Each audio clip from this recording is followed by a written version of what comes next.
Hello everyone.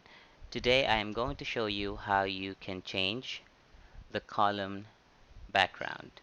Okay, let's begin. So as you can see, there is a general background on the entire page. So that is what you can see from the page, a red curtain.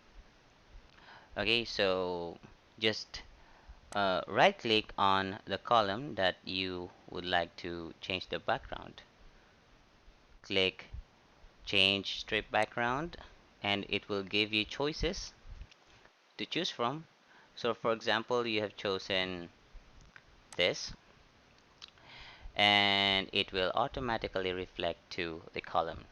Okay, you can also change the background of column 2. So just do the same, right click, change column background, and choose the image that you would like to reflect on the column. So for example, this one. Okay, so it is reflected on the column. Okay, so if you find this video helpful, please click the like button and subscribe to this channel. Thank you very much.